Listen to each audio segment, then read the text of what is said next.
bugungi podkastimizdagi mehmon Akmalbek emas, aynan mening o'zim, ya'ni Zenat podkastining Podkastning egasi, haqlimi podkast olishga arziydigan odam. Davlat yuridik universitetining talabasi. Ruminiya Internship 2024 dasturi ishtirokchisi, bir nechta maqola, tezislar muallifi. Tarix 30 dan 29 ga chiqqan. Ajoyibmi? Biton. Ingliz tili 26 ga chiqqan. Men universitet topshirganman o'zimcha.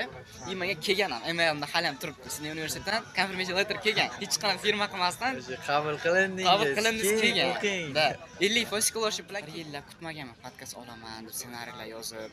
Shundan kelgan miyaga sразу hozirda China Power'da security manager bo'lib ishlayapman. Tadbirkorlik olgan yerim bor. Hozir qurilish ishlari ketyapti.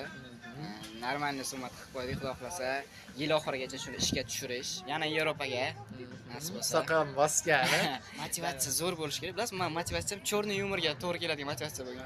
Men aytgan, "Hay, mayli shu shtobi bilishsam yo'lakilar, men rezultatga chiqishga harakat qilyapman, bekor o'tirganim yo'q." Podkastda bordim, qiziq videolar, Yevropaga bormoqchi bo'lgan odamlar uchun kerakli bo'lgan ma'lumotlar berib. Agar boshqa odam menga shu gapni aytganda, sekin ichimda damin olsa, aldayapsan degan bo'lardim, chunki bu darajada consistency hammaga misol zalga chiqingda, bitsepsga ham, trisepsga ham, oyoqqa ham ishlang.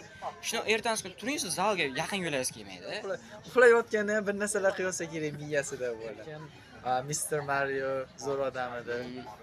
Ayniqsa Federin bizga yordam bergan. Ovqat berisham.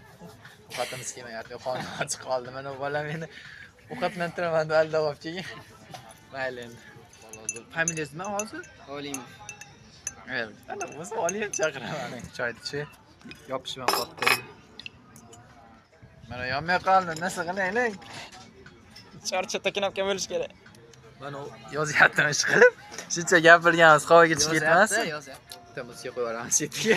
Chetga qarab turadi. Keyin savol o'qib oling, esimdan chiqib qo'yapti. O'qishim uncha noqulay bo'lyapti. Xo'p, birinchi men boshlay qoling.